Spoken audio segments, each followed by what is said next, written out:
बायोफिट ये बायोफिट प्रोडक्ट ये super brand बनने जा रहा है। नेटसप ने जो लास्ट फाइनेंशियल ईयर में बहुत अच्छा टर्नओवर अचीव किया, 412 करोड़ का हमने जो टर्नओवर किया, उस टर्नओवर में बायोफिट का कंट्रीब्यूशन सबसे ज्यादा है। 65% कंट्रीब्यूशन ये बायोफिट का रहा है लास्ट फाइनेंशियल ईयर में। मतलब लॉकडाउन होने के बावजूद भी नेटसप ने 42 लैक्स बायोफिट के यूनिट हमने सेल किए हैं। मतलब ये जो प्रोडक्ट का ओन R&D, ओन मैन्युफैक्चरिंग और बहुत ही अच्छी इफिशिएंसी के साथ हम प्रोडक्ट ऑपरेशंस एंड लॉजिस्टिक जो मैनेज कर रहे हैं, उसी के बदौलत ये एक माइलस्टोन नेटसप ने अचीव किया है। बायोफिट के माध्यम से देखा जाए तो 10 लाख से भी ज्यादा फार्मर्स अक्रॉस इंडिया ये प्रोडक्ट इस्तेमाल कर रहे हैं, उनको बेहतरीन रिजल्ट आ रहा है। मतलब वो उनकी खेती जो है वो ऑर्गेनिक फार्मिंग, प्रॉफिटेबल फार्मिंग की तरफ लेके जा रहे हैं। तो बायोफिट में देखा जाए तो बायोफिट में अलग अलग दो कैटेगरी में प्रोडक्ट हमारे पास है। एक है क्रॉप केयर फसल के लिए और दूसरा है एनिमल केयर। इसमें बायोफिट स्टिमरिच है, बायोफिट शेत है, बायोफिट एनपीके है, बायोफिट इंटैक्ट रैपअप, बायोफिट एनकाउंटर, बायो 99 और एनिमल केयर में हमारे पास CFC प्लस और पेट लोशन ऐसे प्रोडक्ट है। और इसके साथ साथ हमने एक नई श्रृंखला प्रोडक्ट यहाँ पे ऐड की है, वो है बायोफिट एक्वा। अभी बायोफिट एक्वा क्या है, जैसे हमने किसानों को प्रॉफिटेबल फार्मिंग, ऑर्गेनिक फार्मिंग के माध्यम से हम प्रॉफिट की तरफ हम लेके जा रहे हैं, उनका मुनाफा हम बढ़ा रहे हैं, जो जमीन है जमीन अच्छी रख रहे हैं। वैसे ही फिश फार्मिंग, मत्स्य खेती, ये भी बहुत बड़ी डिवीजन है। मतलब आने वाले समय में सबसे ज्यादा डिमांडिंग अगर कोई ये रहने वाला है एग्रीकल्चर प्रोड्यूस, तो वो एक्वा का प्रोडक्ट रहने वाला है। मतलब फिश और फिश रिलेटेड जितनी भी, मतलब फिश है, श्रिम्स है, स्प्राउंस है, वो सारी चीजें जो है वो मोस्ट डिमांडिंग रहने वाले हैं। क्योंकि देखा जाए तो डिमांड और सप्लाई ये गैप मैनेज करने के लिए, मीट करने के लिए और एक्सपोर्ट करने के लिए फिशरी और फिशरी रिलेटेड जितने भी जो व्यवसाय है, व्यवसाय वो आने वाले समय में बढ़ने वाले। तो नेटसप ने बायोफिट के माध्यम से organic fish farming, sustainable aquaculture के लिए 3 अलग अलग प्रोडक्ट लॉन्च किए। उसमें बायोफिट एक्वा कल्चर है, एक्वा क्लियर है और एक्वा फीड है, ये 3 प्रोडक्ट है। लेकिन ये जो 3 प्रोडक्ट है वो फिशरी के लिए हमने बनाया है। फिशरी में जो कुछ आप कर रहे हो उसके लिए हमने ये प्रोडक्ट बनाए। अभी ये प्रोडक्ट की तरफ जाने से पहले हम फिशरी, ये व्यवसाय कैसा है, फिश फार्मिंग कैसी होती है, उसकी तरफ एक नजर डालते हैं। तो सबसे पहले फिश प्रोडक्शन है वो 2 तरीके से होता है। पहला रहता है मरीन वाटर फिशरी, मतलब कमर्शियल फिशिंग जो रहता है, डीप ओशन में जाके जो फिशिंग करते हैं उसको कमर्शियल फिशिंग बोलते हैं। और उसी में एक ट्रेडिशनल फिशिंग आता है, वो है कोस्टल एरिया में। मतलब जितना भी अपने समंदर किनारा है, ब्रैकिश वाटर बोलते हैं उसको, या खाड़ी का जो पानी है, तो वहां पे जो हमारे फिशरमैन जो है वो जो फिशिंग करते हैं उसको ट्रेडिशनल फिशिंग बोलते हैं। और दूसरा जो तरीका है वो है इनलैंड फिशिंग। मतलब वहां पे हम फ्रेश वाटर रिजर्वर जो है, रिसोर्सेज जो है, जैसे कि नदी है, तालाब है, या डैम वाटर है, या डैम का बैक वाटर है, या कुछ कुछ जगह पे अच्छी बारिश होने के बाद एक नेचुरल वाटर रिसोर्स तैयार होता है, उस जगह पे जो फिशिंग होती है उसको इनलैंड फिशरी बोलती है। और उसमें दूसरा एक कैटेगरी आता है, वो है aqua culture pond. Aquaculture pond मतलब आज की तारीख में देखा जाए तो कुछ फार्मर आर्टिफिशियल पॉन्ड तैयार करते हैं, उसमें बॉटम में एक पॉलिथीन वाला सीट डाल के, ताकि पर्कोलेशन पानी का ना हो, ज्यादा से ज्यादा दिन तक पानी वहीं पे जमा रहे, इसलिए पॉलिथीन सीट डाल के एक डैम, लेक जैसा आर्टिफिशियल लेक तैयार करते हैं, पॉन्ड तैयार करते हैं, उसमें वो इनलैंड फिशरी करते हैं। तो ये फिशरी, मतलब फिश प्रोडक्शन के अलग अलग तरीके हैं। अब यहाँ पे देखा जाए तो हम इनलैंड फिशरी की अगर बात करते हैं, तो इनलैंड फिशरी मतलब फ्रेश वाटर फिशरी कैसी होती है, कहाँ कहाँ पे होती है, तो यहाँ पे आपको पिक्चर में दिखाई दे रहा है। मतलब आर्टिफिशियल पॉन्ड आपको, एक्वाकल्चर पॉन्ड आपको दिखाई दे रही है। डैम का जो पानी रहता है या नदी का जो पानी रहता है, वहां पे भी फिशिंग होती है। और ये कमर्शियल तौर पे ये अच्छी फिशिंग होती है और यहाँ से अच्छा प्रोडक्शन भी निकलता है। अभी जहां जहां इनलैंड फिशरी हो रही है, वहां पे कौन कौन से वैरायटी ज्यादा पॉपुलर है, मतलब मार्केट में देखा जाए तो कौन सी मछली डिमांडिंग है, इनलैंड फिशरी में कौन सी मछली अच्छे से डेवलप हो सकती है और उसको बेच के हमें अच्छा मुनाफा मिल सकता है। तो इंडलैंड फिशरी में कटला करके एक फिश है, उसके बाद रोहू है, मृगल है, सिल्वर कार्प है, ग्रास कार्प है और कॉमन कार्प। ये अलग-अलग प्रजाति जो है फिश के, अलग-अलग ब्रीड जो है, उसका उत्पाद हमारे फिश फार्मिंग करने वाले किसान वहाँ पे लेते हैं, वो इनलैंड फिशिंग के माध्यम से लेते हैं। और इनलैंड फिशिंग जैसे नेचुरल रिसोर्सेज और एक्वाकल्चर पॉन्ड में होता है, उससे भी आगे जाके एक नया टेक्नोलॉजी यहाँ पे मतलब ये है, ये मार्केट में ये न तंत्र न टेक्नोलॉजी है, ये बहुत ही नई है। इसको बोलते हैं recirculating aquaculture system, short form RAS। इसमें आपको कहीं पे भी पॉन्ड नहीं दिखाई देंगे, लेकिन पॉन्ड की जगह उन्होंने पॉलीथीन प्लास्टिक के बड़े बड़े टैंक्स बनाया है। उस टैंक का पूरा जो पानी रहता है वो फिल्टर होके वहां पे पानी जाता है, और वापस से उस टैंक में जाने के बाद वापस से वो रिसाइकल होता है, वापस से वो फिल्टर करते हैं। क्योंकि कैसा कि हम फिश को जो खाद खिला रहे हैं, फिश का एक्सक्रीटा वहीं पे गिरता है, या कुछ कुछ कभी कई बार जो मॉर्टेलिटी रेट की वजह से कुछ मछली मर जाती है, उससे वो पानी गंदा होता है।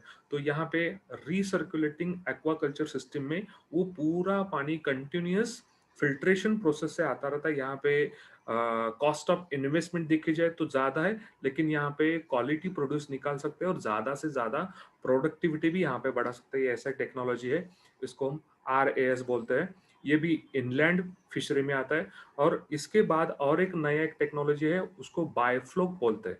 बायोफ्लोक मतलब अलग अलग माइक्रो ऑर्गेनिज्म का कल्चर फिश टैंक में डालते हैं। उसकी वजह से एक अच्छा इन्वायरमेंट तैयार होता है। उस इन्वायरमेंट की वजह से फिश प्रोडक्शन ये ज़्यादा होता है।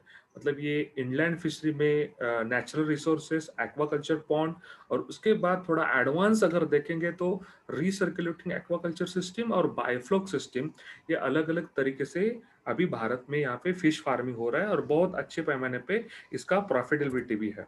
अभी यहाँ पे जो RAS सिस्टम है, उसके लिए कौन-कौन से ब्रीड या कौन-कौन से स्पेसीज सूटेबल है, तो उसमें बारामुंडी करके स्पेसीज आता है, उसके बाद सिल्वर इंडियन पोम्पैनो करके स्पेसीज आता है, पर्ल स्पॉट करीमीन करके स्पेसीज आता है, कोबिया, टिलापिया, पैंगासिस और रेनबो ट्रॉट, ऐसे अलग-अलग प्रजाति जो है, ये प्रजाति आती है। मतलब यहाँ पे फिश फार्मिंग करते समय हमें ये भी ध्यान देना ज़रूरी है, मतलब हम जो जिस ब्रीड की, जिस स्पेसीज की मछली सीड्स जहाँ पे छोड़ रहे हैं, वो एक-दूसरे को वो हमला नहीं करनी चाहिए, बराबर? मतलब एक ही तालाब में अलग-अलग प्रजाति की मछली भी हम बड़े कर सकते हैं, मतलब प्रोडक्शन कर सकते हैं। लेकिन अगर वो दोनों का अगर फ्रेंडली रिलेशन नहीं है, मतलब इसमें जितने भी वैरायटी आपको मैं दिखा रहा हूँ, ये मछली एक दूसरे को हमला नहीं करती।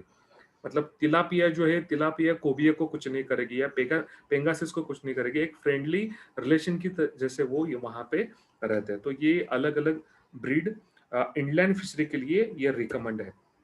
अभी यहाँ पे अगर देखेंगे, ये जो फिश लाइफ साइकिल जो है, मतलब हमें प्रोडक्शन कहाँ पे मिलता है, और फिश का एक्चुअली लाइफ साइकिल कैसे रहता है। मतलब आपको यहाँ पे पिक्चर में दिखाई दे रहा है, यहाँ पे शुरुआत होती है एग से, बराबर? मतलब हम फिश की जो मछली के जो अंडे हैं, वो अंडे हैचरीज से खरीदते हैं, उसके बाद वो अपने फिश टैंक में या पॉन्ड में हम छोड़ देते हैं, बराबर?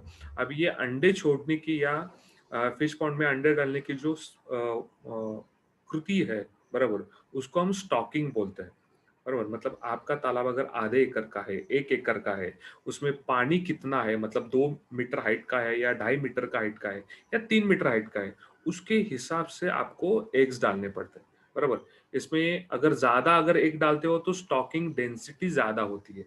स्टॉकिंग डेंसिटी अगर ज्यादा हुई तो वहां पे फीड के लिए, ऑक्सीजन के लिए एक दूसरे में कंपटीशन पैदा होता है। आपको अच्छा क्वालिटी वाला प्रोडक्शन नहीं मिलता। तो आपको यहाँ पे एग स्टेज जो है, इस स्टेज में मतलब आप मछली के जो अंडे है वो कितने स्टॉकिंग कर रहे हो, ये मतलब विथ साइंटिफिक कैलकुलेशन से निकालना बहुत जरूरी है। मतलब एक से जब हैचिंग होता है तो लार्वा बाहर निकलता है, मतलब एक छोटा इल्ली जैसा फिश बाहर निकलता है। उसके बाद फ्राई या फिंगरलिंग्स बनते हैं।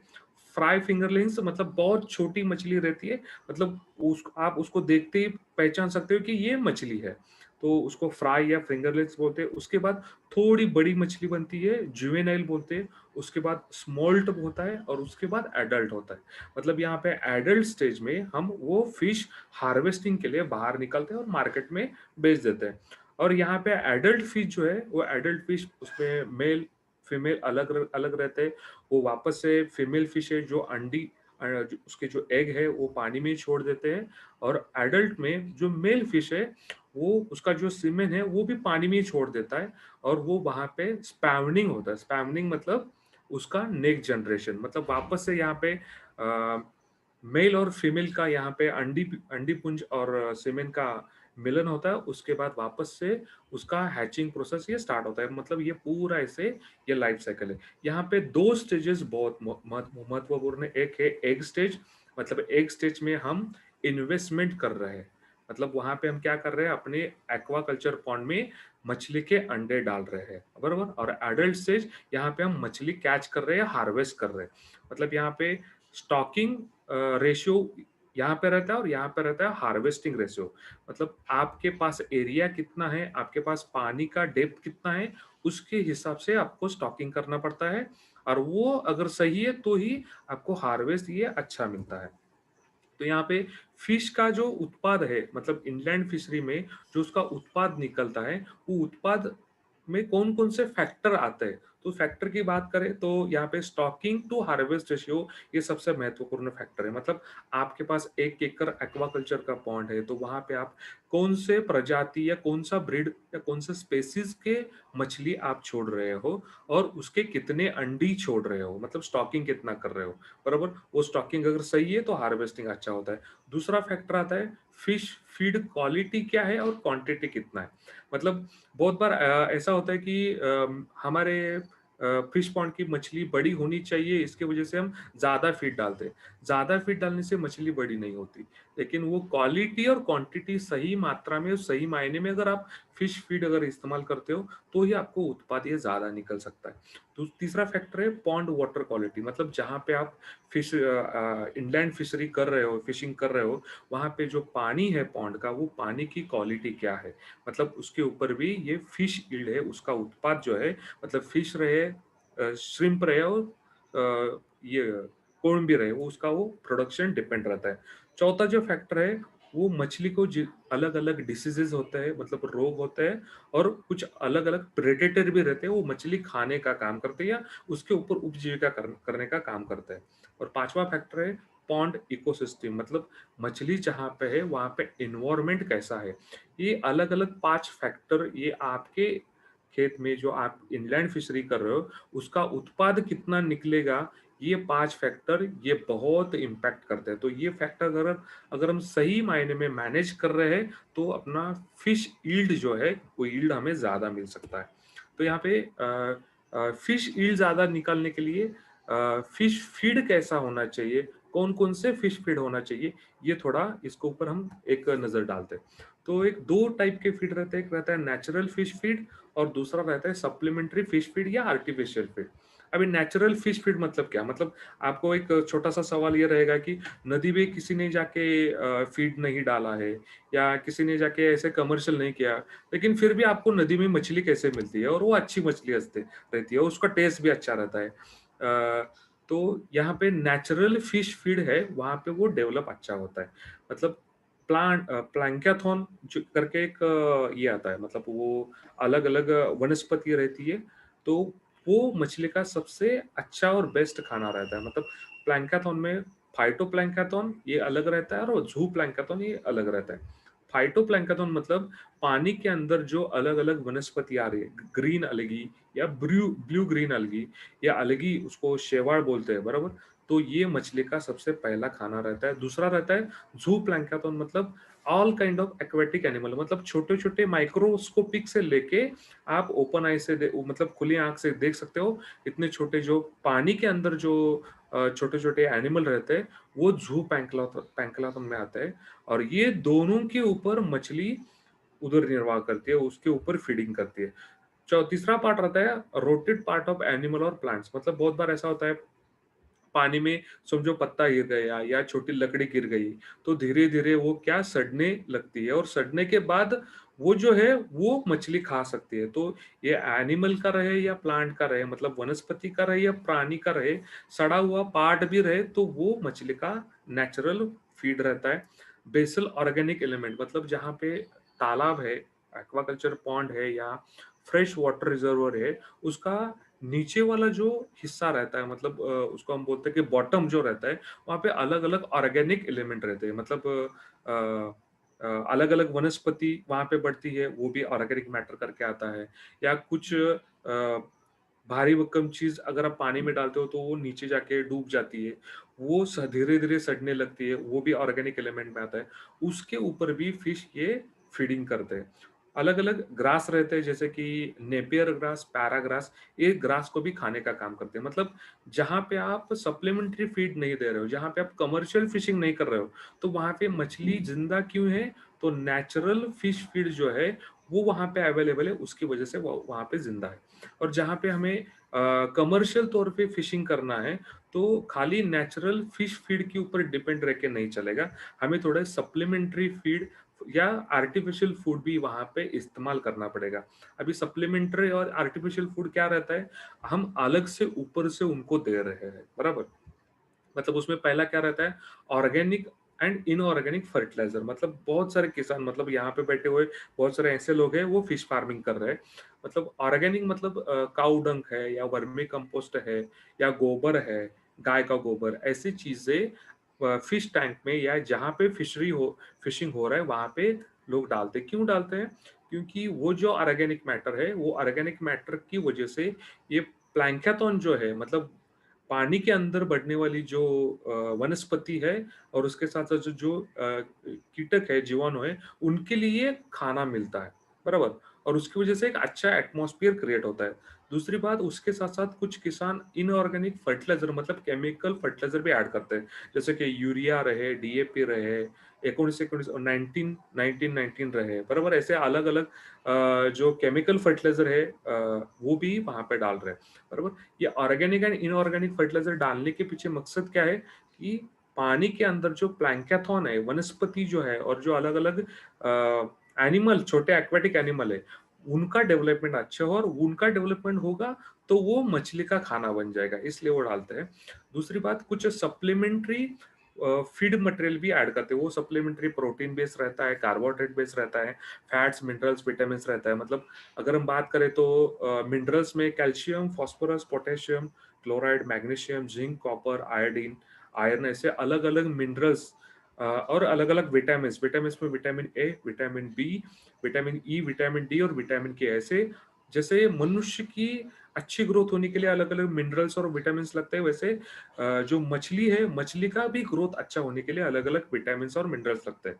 तो जहाँ-जहाँ पे कमर्शियल फिशिंग हो रही है, वहाँ पे सप्लीमेंट्री फूड ये वहाँ पे इस्तेमाल किया जाता है। उसमें एनिमल वेस्ट फीड भी रहता है, मतलब कुछ-कुछ जगह पे फिश पाउडर रहता है, मतलब जो फिशिंग करने के बाद वेस्ट मटेरियल जो है या मरी हुई मछली का जो पार्ट रहता है, उसके माध्यम से फिश पाउडर बनाते हैं। सिल्कवर्म पुपा मतलब यहाँ पे जहाँ पे सेरीकल्चर होता है मतलब रेशम उद्योग का जो व्यवसाय रहता है, वहाँ से जो वेस्ट मटेरियल निकलता है, उससे भी एनिमल वेस्ट फिश फीड बनता है। स्लॉटर हाउस जो रहता है, मतलब चिकन सेंटर है या बड़े-बड़े स्लॉटर हाउस है, उससे जो मीट एंड ब्लड वेस्ट जो निकलता है, उससे भी एनिमल वेस्ट फिश फीड ये बनता है। वो सारी चीज़ें कमर्शियल फिशिंग जहाँ पे हो रहा है, वहाँ पे इस्तेमाल किया जाता है। कुछ-कुछ जगह पे प्लांट बेस्ड फिश फीड भी इस्तेमाल करते किया जाता है, जैसे कि ऑयल निकलने के बाद जो केक रहता है, वेस्ट मटेरियल रहता है, मस्टर्ड ऑयल निकलने के बाद मस्टर्ड ऑयल केक रहता है, कोकोनट केक रहता है, सोयाबीन मिल्क केक रहता है, राइस ब्रान, व्हीट फ्लोर का या व्हीट ब्रान मतलब जो अपने जितने भी सीरियल और पल्सेस है मतलब जितने भी अन्न धान्य जो है उसका जो वेस्ट मटेरियल है या वो उसका चूर्ण बनने के बाद जो रहता है वो उसके माध्यम से भी ये प्लांट बेस्ड फीड बनाते हैं। मतलब जहां जहां पे कमर्शियल फिशिंग हो रहा है वहां पे नेचुरल फिश फीड तो जिंदा रखना ही पड़ता है, लेकिन उसके साथ साथ सप्लीमेंट्री या आर्टिफिशियल फिश फीड भी इस्तेमाल करना पड़ता है। क्योंकि कैसा है, उत्पाद हमें ज्यादा कब मिलेगा, ज़्यादा मछली को खाना मिलेगा तो ही उत्पाद हमें ज़्यादा मिलने वाला है। मतलब इनपुट डालने के बाद ही हमें आउटपुट अच्छा मिलेगा। अभी ये फिश फीड का रेशियो कैसे रहता है, मतलब हमें कितना फीड डालना चाहिए, उसका भी एक साइंटिफिक कैलकुलेशन रहता है। मतलब इसका अगर आप एवरेज निकालते हो, फिश फीड का रेट रहता है 3 to 5% ऑफ बॉडी वेट, बराबर। तो इसी कैलकुलेशन में डालना पड़ता है। अभी ये इसका एक स्टैंडर्ड मैंने ये एक चार्ट निकाला है। मतलब यहाँ पे फिश बॉडी वेट ग्राम में 1 से 5 ग्राम की अगर छोटी मछली है, मतलब आपके तालाब में ऐसे बहुत सारी मछलियां रहेंगी, लेकिन एवरेज साइज अगर 1 से 5 ग्राम है, तो उस मछली का फीड परसेंटेज ये कितना रहता है, 4% रहता है। मतलब बॉडी वेट जितना है उसका 4% ही फीड डालना है, उससे ज्यादा डालने की जरूरत नहीं है। और जो फिश फीड आप इस्तेमाल कर रहे हो वो फ्लोटिंग चाहिए, बराबर। मतलब फेंकने के बाद तुरंत अगर नीचे जा रहा है तो वो वेस्टेज हो जाएगा। फ्लोटिंग वाला चाहिए, और उसका साइज अगर देखा जाए तो मिलीमीटर, मतलब 0.5 से लेके 0.8 मिलीमीटर उसका साइज होना चाहिए। और उसका कंटेंट जो है 38% प्रोटीन बेस होना चाहिए। वैसे अगर आपका फिश बॉडी वेट 6 से लेके 20 ग्राम है, तो उसका फीड परसेंट 6 आता है, फ्लोटिंग फीड साइज 1 mm आता है, प्रोटीन बेस 32% चाहिए। समझो आपके पॉन्ड में अगर मछली 300 ग्राम की है, कितने ग्राम की, 300 ग्राम की है, तो यहाँ पे फीड परसेंट आता है 3 से 3.5%। मतलब आपको यहाँ पे 300 ग्राम की मछली के लिए कैलकुलेशन कैसे करना है, 300 साढ़े 3% में ही उसको फीड खिलाना है, बराबर। उसका फ्लोटिंग साइज चाहिए 3 to 4 mm, फ्लोटिंग साइज वाला ही फिश फीड इस्तेमाल करना है। और यहाँ पे प्रोटीन परसेंट 28 चाहिए। वैसे यहाँ पे मतलब देखा जाए तो मैक्सिमम मतलब 600 ग्राम से भी ऊपर की अगर मछली वेट वाली है, तो आपका यहाँ पे फीड परसेंटेज आता है 1%। और यहाँ पे फ्लोटिंग फीड साइज आएगा 4 मिलीमीटर। मतलब आपका फीड कन्वर्जन रेशियो जो है, वो फीड कन्वर्जन रेशियो आप यहाँ पे निकाल सकते हो।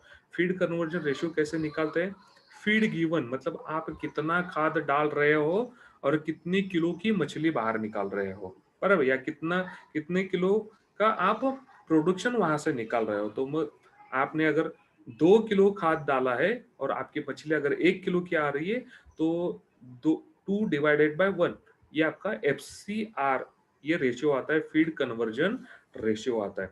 उसके बाद फीड रेशन पर पॉन्ड। मतलब आपका और एक सवाल ये रहेगा कि मेरे पास 1 एकड़ वाला पॉन्ड है, लेकिन वहां पे मैं कितना फीड इस्तेमाल करूं। तो इसका एक स्टैंडर्ड फॉर्मूला रहता है। ये फॉर्मूला इस चार्ट के साथ आपको कंबाइन करना है। मतलब फीड रेशन पर पॉन्ड, आपका 1 एकड़ का पॉन्ड है, तो 1 एकड़ में हर रोज आपको कितने किलो का फीड वहां पे डालना है, ये आप यहीं से निकाल सकते हो। एवरेज फिश साइज कितना है, मतलब आपके पॉन्ड में एवरेज फिश साइज अगर समझो 51 ग्राम to 100 ग्राम है, इनटू फीड रेट, इसका फीड रेट कितना आ रहा है, 4%। मतलब यहाँ पे क्या आएगा, समझो 100 multiply by 4 multiply by total number of fish in the pond. मतलब उस पॉन्ड में कितनी मछलियां है, 1,000 है, 2,000 है, 2,500 है।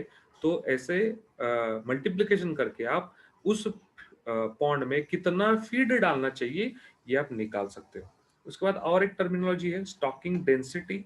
मतलब आप पर यूनिट में कितने स्टॉकिंग, मतलब कितनी मछलियों के फिंगरलिंग्स फ्राइज आप डाल रहे हो, उसको हम स्टॉकिंग डेंसिटी बोल सकते हैं। मतलब समझो कि आपका 1 हेक्टर मतलब 2.5 एकड़, 1 हेक्टर वाला अगर आपके पास एक्वेटिक पॉन्ड है, एक्वाकल्चर का पॉन्ड है, तो वहां पे पानी का डेप्थ अगर 2.5 मीटर है, तो वहां पे 6,000 से लेके 12,000 फिंगरलिंग्स पर हेक्टर आप डाल सकते हो, बराबर। उससे ज्यादा अगर डालोगे तो वहां पे आपका नुकसान ज्यादा होगा, उससे कम डालोगे तो भी आपका नुकसान होगा। तो इस रेंज में ही फिंगरलिंग्स मतलब स्टॉकिंग आपको यहाँ पे देना है। मतलब यहाँ पे हम मछली को खाद कितना देना है, उसके बॉडी वेट कौन सा है, उसका फीड रेट कौन सा है, उसके कैलकुलेशन के हिसाब से उसको खाना देना है। ज्यादा देंगे तो अपना खर्चा बढ़ेगा, नुकसान ज्यादा होगा। तो प्रॉफिटेबिलिटी बढ़ाने के लिए सही मात्रा में और क्वालिटी वाला, गुणवत्ता वाला फीड ही उसको खिलाना है। नेक्स्ट जो है, तो यहाँ पे जो healthy fish and sick fish, इसका डिफरेंस बाइफरकेशन मैंने यहाँ पे दिया है। मतलब जो बीमार मछली है, तो बीमार मछली अगर रिकवर नहीं हुई, तो बाकी भी मछलियों को वो बीमारी फैला सकती है और नुकसान ज़्यादा हो सकता है। तो इसलिए सिक फिश कौन-सा है, हेल्दी फिश कौन-सा है, ये आपको पहचानना बहुत ज़रूरी है। मतलब इसका पैरामीटर्स कौन-कौन से हैं? एक्टिविटी, मतलब उस फिश की एक्टिविटी कैसे है? अगर वो बीमार मछली है तो स्विमिंग धीरे-धीरे वो तैरने का काम करेगा। स्लगिश रिस्पॉन्स मतलब एकदम आलसी वाला उसका रिस्पॉन्स रहेगा। अगर हेल्दी फिश है तो उसका स्विमिंग एक्टिव रहेगा, शार्प और रिस्पॉन्स उसका ज़्यादा रहेगा। उसका बॉडी कलर देखोगे तो सीक फिश का डल डार्क कलर का डिस्कलर्ड बॉडी बॉडी कलर आपको दिखाई देगा। अगर हेल्दी फिश है तो ब्राइट और ग्लोसी मतलब एक चमकदार स्किन उसकी आपको दिखने को मिलेगी। बॉडी सरफेस जो है वो व्हाइट लेयर्ड पैचेस मतलब उसके शरीर के ऊपर सफेद रंग के धब्बे आपको दिखाई देंगे। लेकिन अगर हेल्दी फिश है तो हेल्दी फिश आपको इंटैक्ट और एक जैसा उसका बॉडी सरफेस आपको देखने को मिलेगा। बॉडी शेप अगर देखोगे तो सीक फिश जो बीमार मछली है बहुत छोटी पतली आपको दिखाई देगी और हेल्दी फिश नॉर्मल साइज आपको स्पिंडल शेप में आपको दिखाई देगी। फीड इनटेक जो है वो सिक फिश का, बीमार फिश का पुअर एपेटाइट रहता है, बहुत कम मात्रा में मतलब उसके आजू-बाजू में भी आपने एक्वा फीड डाल दिया, फिश फीड डाल दिया तो भी वो खाने को मना करेगा या वो खाएगा नहीं, ऐसा पुअर एपेटाइट उसका रहेगा। लेकिन हेल्दी फिश जैसे ही आप टैंक में, पॉन्ड में खाना डालते हो, फीड डालते हो, वो तुरंत वहाँ पे अट्रैक्ट हो जाएगी।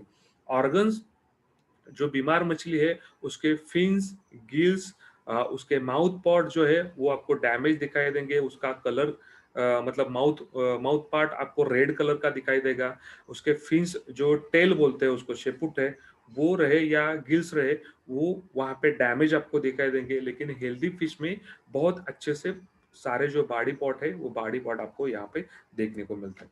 तो ये मछली जो है, ये मछली या एक्वेटिक जो हम एक्वाकल्चर में जितने भी हम प्रोडक्शन लेने वाले हैं, वो श्रिम्प का रहे या प्राउंस का रहे या फिश का रहे, तो उसको अलग-अलग बीमारी भी होती है, बराबर?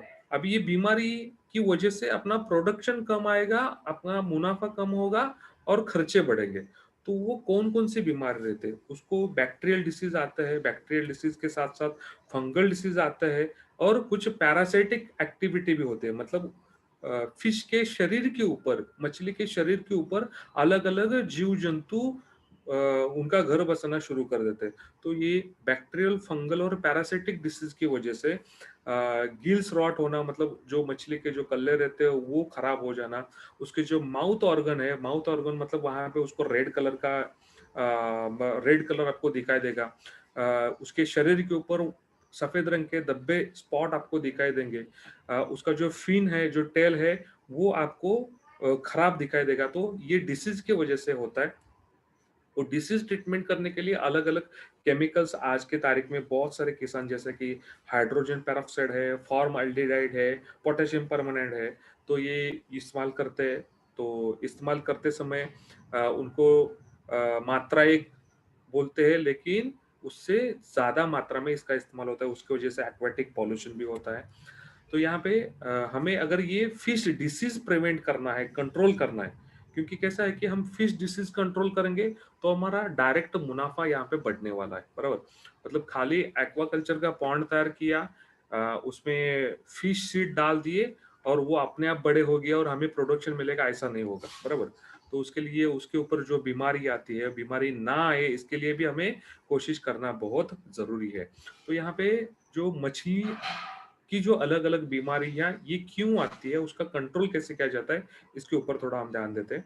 तो यहाँ पे अलग-अलग जो कारण है जैसे कि एनवायरमेंटल पैथोजन मतलब जहाँ पे फिश फार्मिंग हो रहा है, वहाँ पे अलग-अलग पैथोजन रहते हैं। पैथोजन मतलब बीमारी फैलाने वाले जीवाणु, बराबर? उसको पैथोजन बोलते हैं। फिश का जो क्वालिटी है मतलब उसकी उसकी जो खुद की ताकत है, उसका रेजिस्टेंस बहुत कम रहता है। मतलब उसका जो खुद का जो रोग प्रतिकारक क्षमता जो रहती है वो बहुत कम रहती है, उसकी वजह से वो बीमार गिर जाता है और वाटर एनवायरनमेंट जो है वो अनसैटिस्फैक्टरी रहता है, मतलब उसको पसंद ही नहीं आता ऐसा पानी में अगर उसको हम छोड़ेंगे तो वो ज़्यादा हमें फ़ायदा नहीं देने वाला। तो इन 3 अलग-अलग कारणों की वजह से मछलियों में अलग-अलग रोग बढ़ जाते हैं। तो अभी इसको कंट्रोल कैसे करें? तो कंट्रोल करने के लिए आपको पहला काम क्या करना पड़ेगा, जो वाटर डिटोरेट होता है मतलब पानी खराब होता है, तालाब का पानी खराब हो रहा है या तालाब का जो कल्चर है, एनवायरनमेंट है, वो खराब हो रहा है, तो वो पहले आपको रोकना पड़ेगा। वो अगर रोकोगे तो आराम से बीमारियाँ फैलना कम हो जाएगी। दूसरा, आपको फिश का नरिशमेंट मतलब उसका पोषण अच्छे से हो इसलिए सप्लीमेंट्री प्रोडक्ट्स मतलब फिश फीड आपको इस्तेमाल करने पड़ेंगे। प्लांट बेस्ड रहे, एनिमल बेस्ड रहे या कार्बोहाइड्रेट, प्रोटीन, फैट और विटामिन, मिनरल बेस्ड रहे, ये आपको इस्तेमाल करने पड़ेंगे। साथ ही साथ आपके पानी में अलग-अलग पैथोजन बीमारी फैलाने वाले बैक्टीरिया, फंगस या पैरासाइट ये ना बढ़े इसके लिए भी आपको प्रिकॉशन लेना बहुत ज़रूरी है। अगर ये 3 चीज़ें करेंगे तो आपके फिश पॉन्ड में बीमारी नहीं आएगी, बराबर?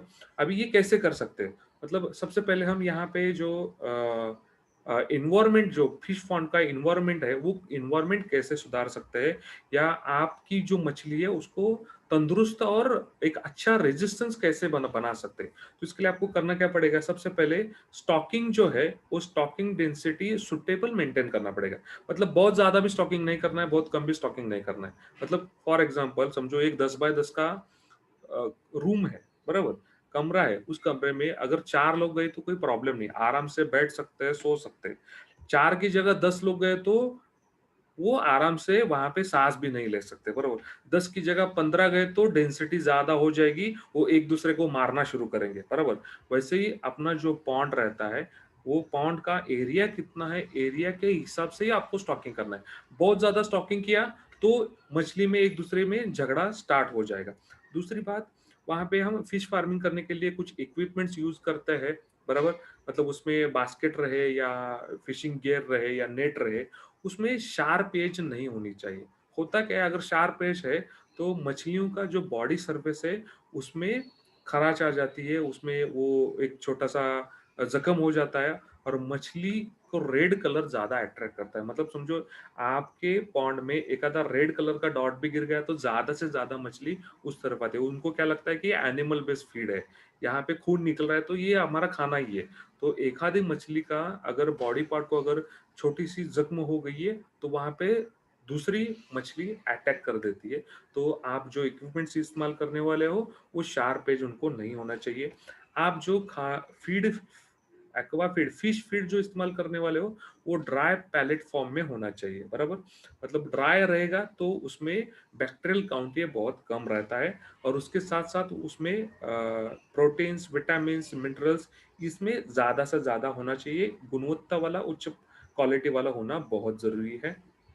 उसके साथ-साथ नेक्स्ट जो है, वो है वाटर एनवायरनमेंट मतलब पानी जो है, फिश पॉन्ड जो है, उस फिश पॉन्ड का अगर एनवायरनमेंट अगर अच्छे से रखेंगे, तो ये मछलियों को जो बीमारी होती है, बीमारी नहीं होगी। अभी ये कैसे करें? तो डू नॉट ओवरफीड मतलब आप मछली का जो खाद डाल रहे हो, वो ज़्यादा मत डालिए, बराबर? उसका जैसे मैंने आपको चार्ट बताया कौन-सा कौन से बॉडी वेट का है, उसका फीड रेट क्या है, उसके हिसाब से ही आप डालिए। मतलब एवरेज 3 टू 5% बॉडी वेट के हिसाब से ही आपको क्या करना है, आपको फिश फीड डालना है। ज़्यादा डालोगे तो होगा क्या, वो मछली खाएगी नहीं, वो ऊपर पे फ्लोट करेगा मतलब पानी की जो ऊपर की जो सतह है, उसके ऊपर वो आएगा और धीरे-धीरे, धीरे नीचे जाएगा। नीचे जाके होगा क्या, उसका सेडिमेंटेशन हो जाएगा। वो धीरे-धीरे वहाँ पे सड़ने लगेगा। बराबर? इसलिए ज़्यादा ओवर फीडिंग नहीं करना है। ऑर्गेनिक मैटर जो रहता है मतलब बहुत सारे किसान काऊ डंक रहे या गोबर का खाद रहे या वर्मी कंपोस्ट रही है, ऐसे ऑर्गेनिक मैटर भी फिश टैंक में छोड़ देते हैं, फेंक देते हैं। वो भी ज़्यादा एक्सेसिव मात्रा में मतलब बहुत ज़्यादा मात्रा में उसका इस्तेमाल नहीं करना है, क्योंकि वो वापस डिपोज़िशन होता है और डिपोज़िशन उसका कहाँ पे होता है, मतलब समझो कि आपके पॉन्ड में जो प्लैंक्टन है मतलब वो वनस्पति जो पानी के अंदर बढ़ने वाली जो वनस्पति है, उसके ऊपर वो जाके गिरेगा। उसके ऊपर जाएगा तो उसको सूर्य प्रकाश नहीं मिलेगा, सूरज की रोशनी नहीं मिलेगी। वो वहाँ पे प्लैंक्टन मतलब जो पानी के अंदर वाली वनस्पति वो डेड हो जाएगी। वो वहाँ पे वापस सड़ना स्टार्ट हो जाएगा। उसके स्लजेस तैयार होते हैं। मतलब जो बोलते हैं ना कीचड़ जैसा एक स्लज तैयार होता है। मछली को क्या लगता है कि ये मेरा खाना ही है, वो खाने के लिए चला जाता है, वो खाता है और वो मर जाता है। और वैसी मछली जब हम बाहर निकालते हैं, हार्वेस्ट करते हैं, तो वो मछली बाहर निकालने के बाद उसका बदबू आता है, उसको पकाने के बाद भी उसका बदबू नहीं जाता। उसकी वजह से ओवर फीडिंग नहीं करना है, ऑर्गेनिक मैटर डिपोजिशन मतलब जो हम ऊपर से जो चीज़ें डाल रहे हैं खाद या गोबर वगैरह वो ज़्यादा नहीं डालना है और पानी का जो क्वालिटी है वो क्वालिटी हमें मेंटेन रखना है।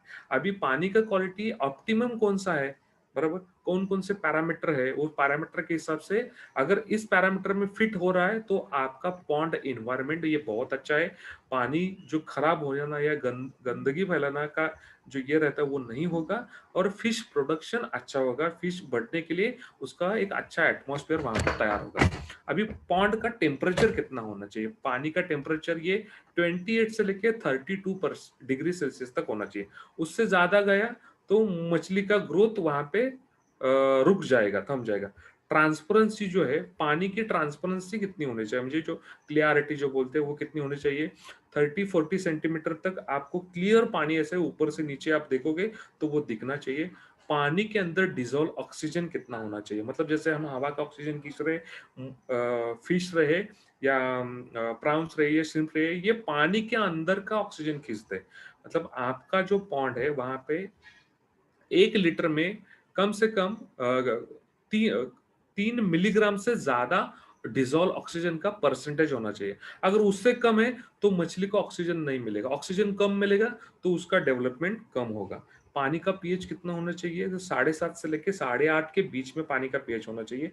सैलिनिटी मतलब पानी का खारापन कितना होना चाहिए? वो 10 से लेके 10 से लेके 36 तक होना चाहिए। मतलब समंदर का पानी जैसे बहुत ज़्यादा खारा रहता है, वो 30 उसका जो सैलिनिटी रहता है वो 30 पीपीटी रहता है। मतलब पार्ट पर 1000 बराबर वो 30 रहता है। मतलब आप जहाँ पे फिश फार्मिंग कर रहे हो उसका सैलिनिटी जो है वो 10 टू 36 ही होना चाहिए। उससे कम या ज़्यादा है तो फिश डेवलपमेंट प्रॉपर नहीं होता। पानी का क्वालिटी खराब हो जाता है। अल्कलिनिटी जो है वो 80 टू 200 पार्ट्स पर मिलियन पीपीएम ही होना चाहिए। टोटल हार्डनेस मतलब पानी का जो जाड़ापन रहता है वो 1000 से लेके 8000 तक होना चाहिए। पानी में जो कैल्शियम और मैग्नीशियम हार्डनेस जो रहता है वो 1:3 रेशियो में होना चाहिए और अमोनिया जो है वो अमोनिया लेस देन 0.1 चाहिए। अभी अमोनिया कहाँ से आया, बराबर? बहुत बार होता क्या है कि मछली जो खाना खाती है, खाना खाने के बाद जो एक्सक्रीटा मतलब उसकी जो विष्ठा है, वो विष्ठा पानी में ही छोड़ देती है, बराबर? पानी में उसकी विष्ठा डिपॉजिट होने के बाद पानी का अमोनिया का परसेंटेज बढ़ जाता है और अमोनिया ये 0.1% से ऊपर गया तो ये टॉक्सिक गैस में कन्वर्ट हो जाता है और टॉक्सिक गैस मतलब वो डायरेक्टली मछली मारने का काम कर देता है। मतलब आपने बहुत बार न्यूज़ में देखा है या बहुत सारे वीडियो में देखा है मतलब एक तालाब रहता है, उस तालाब की मछलियाँ अचानक से मर गई, बराबर? वो डायरेक्टली पानी के ऊपर ऐसे तरंगना स्टार्ट हो जाती है, फ्लोट करना शुरू होती है, बराबर? वो क्यों मरती है? क्योंकि पानी में टॉक्सिक गैस बढ़ जाते हैं, उसकी वजह से मर जाती है, बराबर? तो हमें एक्वाकल्चर का उत्पाद बढ़ाना है, तो पॉन्ड वाटर क्वालिटी जो है, पानी की जो गुणवत्ता है, उसके ऊपर भी फोकस करना बहुत ज़रूरी है। तीसरी जो बात है how to reduce pathogen in water bodies मतलब पानी में जो पैथोजन है उसमें बैक्टीरिया फंगस रहे या अलग अलग पैरासाइट रहे उसको कंट्रोल में कैसे रखें बराबर सबसे पहले करना क्या पड़ेगा आप जो फिश पॉन्ड में जहाँ पे आप खेती कर रहे हो फिश खेती कर रहे हो या अलग अलग जो कल्चर ये इक्विपमेंट इस्तेमाल कर रहे हो वो आपको डिसइंफेक्ट करना जरूरी है बराबर उसके बाद आप जो खाद उसको वहां पे डाल रहे हो वो ड्राई पैलेट में होना चाहिए गीला खाद मतलब पहले से गीला खाद अगर आप वहां पे डालोगे तो वहां पे नुकसान ज्यादा इन्फेक्शन होने के चांसेस है जो ट्रैश फिश है मतलब मरी हुई मछली है तो मरी हुई मछली आपको अगर तालाब में दिख रही है तो तुरंत उसको बाहर निकालिए उसको उधर ही अगर आप छोड़ देंगे तो एक गंदी मछली पूरे तालाब को खराब कर सकती है तो यहाँ पे ये डिसइंफेक्शन कैसे किया जाए मतलब निर्जंतुकीकरण बोलते हैं या फ्री फ्रॉम पैथोजन कैसे किया जाए उसके दो टेक्निक्स है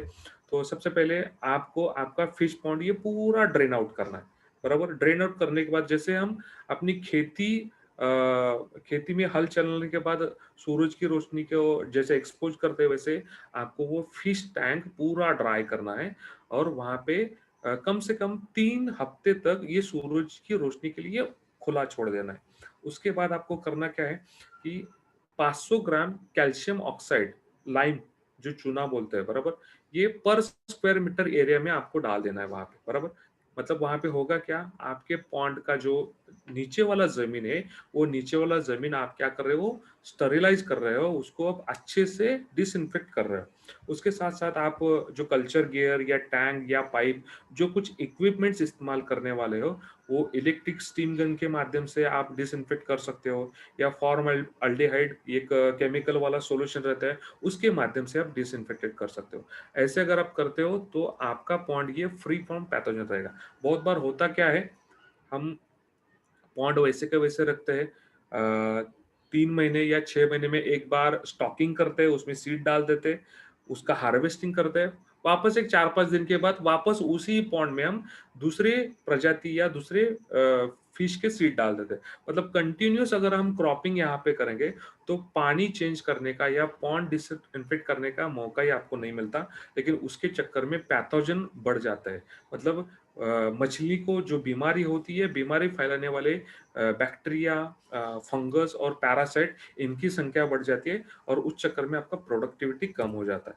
मतलब यहाँ पे अगर देखेंगे तो ये कन्वेंशनल जो प्रैक्टिस है, मतलब हमने देखा यहाँ पे कि इनलैंड फिशिंग कैसे कैसे होता है, इनलैंड फिशिंग में कौन कौन सी फैक्टर्स ये फिश यील्ड प्रोडक्शन के ऊपर इम्पैक्ट करते हैं, बराबर। जो कन्वेंशनल प्रैक्टिसेस है, मतलब ट्रेडिशनल वे से जो फिश फार्मिंग हो रही है, तो ये वहाँ पे कौन-कौन सी चीज़ें, केमिकल, फर्टिलाइज़र या कौन-कौन से एंटीबायोटिक इस्तेमाल किए जाते हैं कि ये डिसीज़ ना हो, या प्रिवेंटिव करके या क्यूरेटिव करके अलग-अलग हार्मोन्स और एंटीबायोटिक भी इस्तेमाल किए जाते हैं। मतलब कन्वेंशनल फिशिंग फार्मिंग अगर देखा जाए तो वहाँ पे केमिकल का यूज़ ज़्यादा हो रहा है, एंटीबायोटिक हार्मोन्स का यूज़ ज़्यादा हो रहा है। उसकी वजह से होता क्या है कि जो एक्वेटिक एनवायरनमेंट है, मतलब पानी का जो खुद का एक वातावरण है, एनवायरनमेंट है, वो पूरा डिग्रेड होता जा रहा है।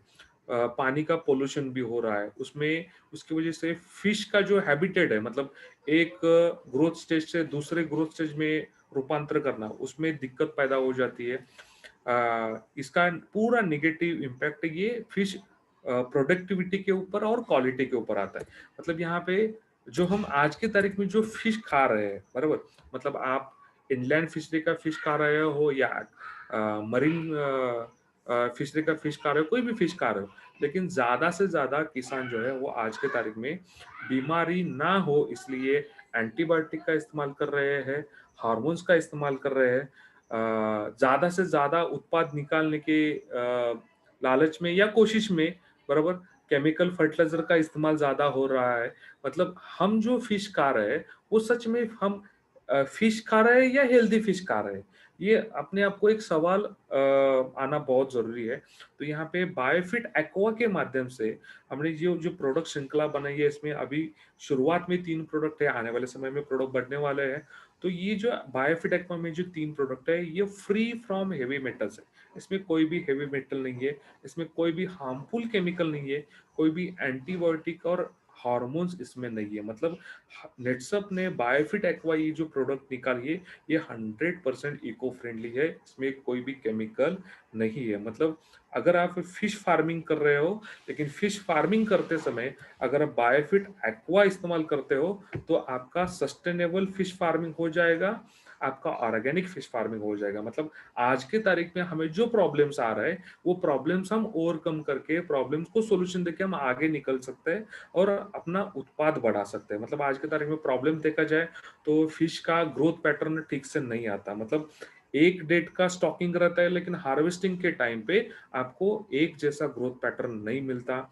उसके जो फिन्स है, गिल्स है, वो सड़े हुए या डिसीज, फंगस अटैक करने के बाद उसका जो ऊपर के जो स्केल्स है, ऊपर के जो बॉडी सरफेस है, वो खराब पैचेस वाला आपको दिखाई देता है। पानी का अंदर जो प्लैंकाथॉन है, वो प्लैंकाथॉन खराब होते जा रहा है। कमर्शियल साइकिल जो फिश का बोलते हैं, मतलब 3 महीने में जनरली आपका फिश एक आधा किलो का हो जाता है, मतलब 450 से लेके 500 ग्राम का। और 6 महीने का अगर बैच ले रहे हो तो 1 किलो तक ये होता है, मतलब 1 किलो का 1 फिश होता है, मतलब ये depends on variety of species, कौन सा ब्रीड आप इस्तेमाल कर रहे हो। तो कमर्शियल साइकिल भी लेट हो जाता है, मतलब जहाँ पे 3 महीने में आपका हार्वेस्टिंग होना चाहिए, वो 3 महीने का साढ़े 3 या 4 महीने होता है। 6 महीने में हार्वेस्टिंग होना चाहिए, वो 7 महीने, साढ़े 7 महीने होता है। मतलब वहाँ पे भी दिन बढ़ जाते हैं, आपका कॉस्ट बढ़ जाता है।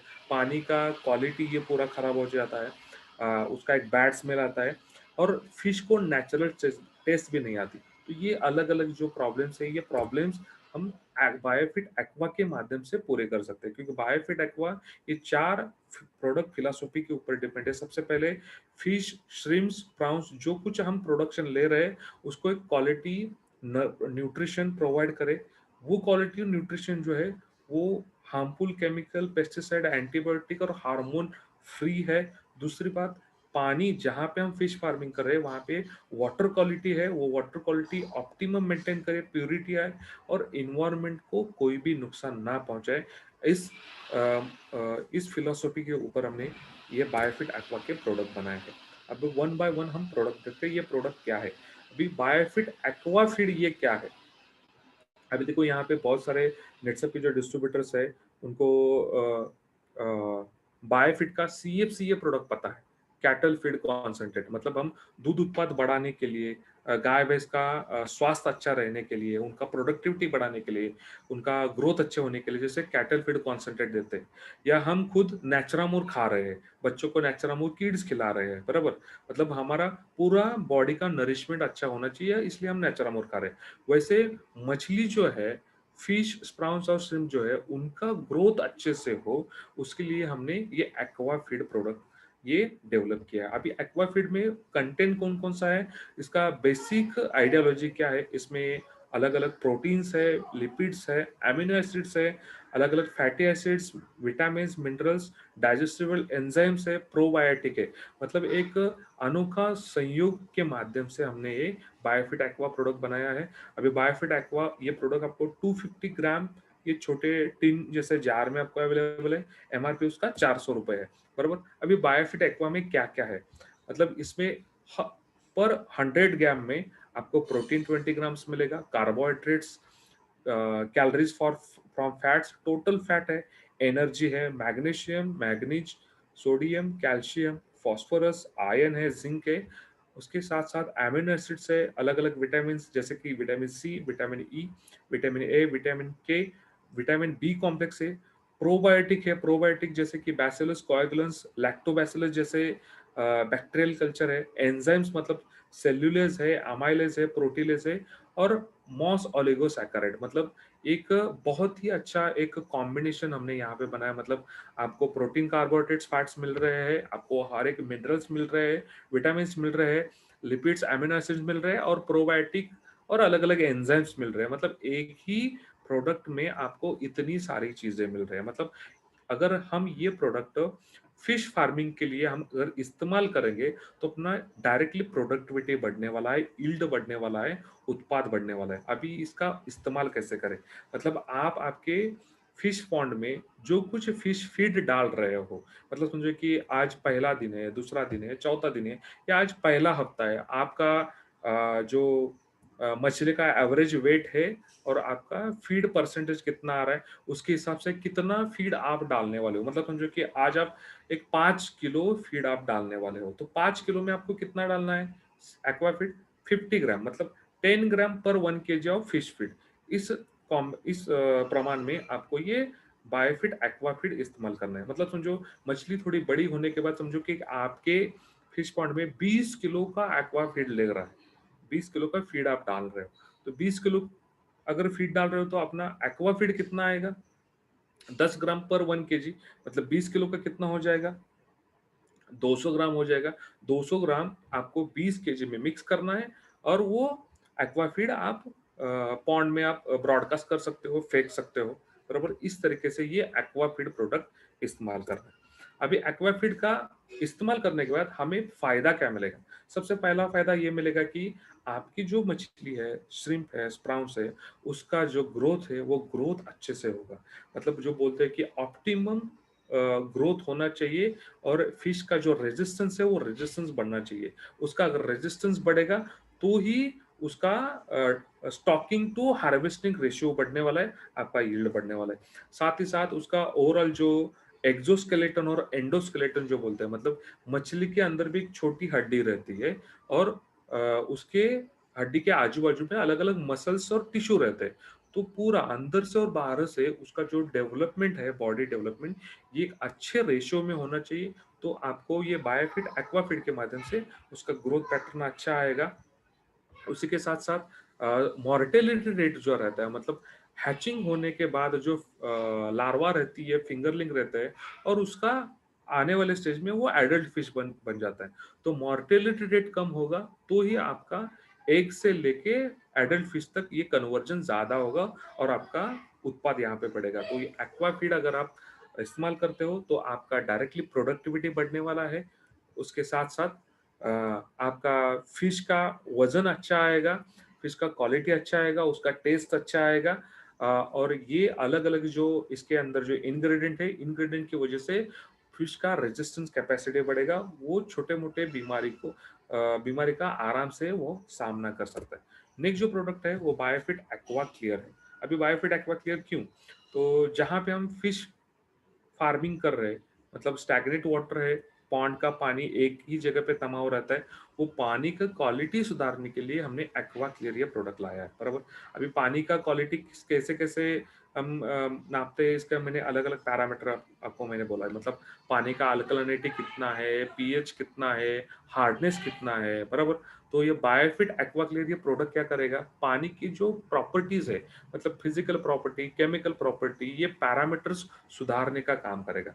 जैसे ये पैरामीटर सुधारेंगे, आपका फिश रहे, श्रिम्प रहे, स्प्राउन्स रहे, उसका सर्वाइवल रेट बढ़ जाता है, उसका मोर्टेलिटी रेट कम हो जाता है, उसका जिंदा रहने का चांसेस और डेवलप होने के चांसेस बढ़ जाते हैं। मतलब आपको इनडायरेक्टली यहाँ पे उत्पाद बढ़ाने के लिए मदद होगा। अल्कलिनिटी जो है, वो अल्कलिनिटी स्टेबलाइज करने का काम करेगा। पानी का जो पीएच है, वो पानी का पीएच ये न्यूट्रल, मतलब 7.5 से लेके 8.5 के दरमियान लाने का यहाँ पे मदद होगा। उसके साथ-साथ पानी के अंदर जो डिज़ोल्व ऑक्सीजन लेवल जो बोलते हैं, मतलब 1 लीटर पानी में कितना मिलीग्राम ऑक्सीजन होना चाहिए, तो पानी के अंदर डिज़ोल्व ऑक्सीजन का परसेंटेज बढ़ाने का काम करेगा। पानी के अंदर जो टॉक्सिक गैसेज़ रहते हैं, जैसे कि नाइट्रेट रहे, अमोनिया रहे, मतलब फिश एक्सक्रीटा, फिश की विष्ठा के माध्यम से ये अलग-अलग टॉक्सिक गैसेज़ जो तैयार होते हैं, वो गैसेज़ रिलीज़ करने का, रिमूव करने का काम भी ये बायोफिट एक्वा क्लियर करने वाला है। पानी के अंदर जो हार्मफुल पैथोजेनिक बैक्टीरिया है, जैसे कि फिन्स, गिल्स या माउथ डिसीज फैलाने वाले जो जितने भी हार्मफुल बैक्टीरिया है, पैथोजन है, उसको मारने का काम भी ये बायोफिट एक्वा क्लियर करेगा। अभी बायोफिट एक्वा क्लियर में कौन-कौन से इंग्रेडिएंट है? इसमें यूका एक्सट्रैक्ट है 20%, जियोलाइट है 30%, बाइकार्बोनेट है 30% और बाइंडर 20%। ऐसे ये प्लांट एक्सट्रैक्शन बेस वाले इंग्रेडिएंट इस्तेमाल करके हमने ये बायोफिट एक्वा क्लियर तैयार किया है। तो बायोफिट एक्वा क्लियर अगर हम इस्तेमाल करेंगे, तो वाटर एनवायरनमेंट जो है, पॉन्ड के तालाब की पानी की जो गुणवत्ता है, वो गुणवत्ता सुधारने में हमें 101% यहाँ पे मदद होने वाली है। अब इसका इस्तेमाल कैसे करें और कौन से पैकेजिंग में आता है? ये भी 250 ग्राम का टीन है और 600 रुपए इसका एमआरपी है। अभी इसका इस्तेमाल का डोसेस है 1 केजी एक्वा क्लियर 1 एकड़ एक्वाकल्चर पॉन्ड के लिए आप 15 दिन में एक बार आपको इस्तेमाल करना है, मतलब हर रोज इस्तेमाल करने की जरूरत नहीं है, बराबर। अभी आपको, मतलब आपके सामने ये सवाल रहेगा कि 1 किलो, मतलब ये बहुत छोटा क्वांटिटी होता है, 1 एकड़ का तालाब मेरा इतना बड़ा है, ये मैं कैसे इस्तेमाल करूं, बराबर।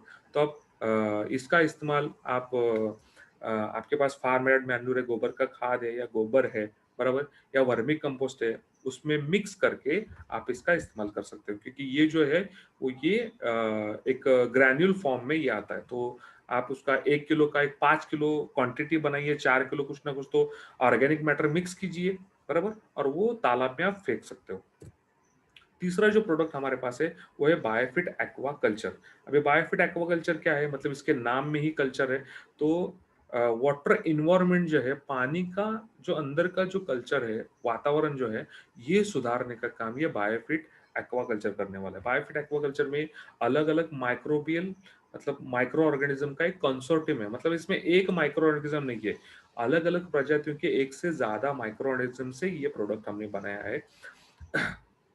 तो ये प्रोडक्ट जो है, ये प्रोडक्ट जो एक्सेस वेस्ट ऑर्गेनिक मैटर जो है, मतलब हम जो ऑर्गेनिक मैटर डाल रहे हैं या इनऑर्गेनिक मटेरियल डाल रहे हैं या ज़्यादा फीड डाल रहे हैं, वो नीचे जाके सेडिमेंट होता है और नीचे ज़मीन के ऊपर, ज़मीन के नीचे ऊपर वो बैठ जाता है।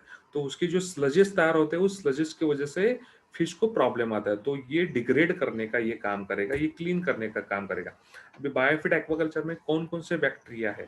तो इसमें Bacillus subtilis, Bacillus coagulans, Bacillus licheniformis, Bacillus megaterium, ये अलग अलग 4 माइक्रो ऑर्गेनिज्म से ये प्रोडक्ट बना है। इसका काउंट फॉर्मेशन यूनिट अगर देखा जाए तो 1 ml में 10⁻9 है, मतलब इसका बहुत ही अच्छा काउंट फॉर्मेशन यूनिट है।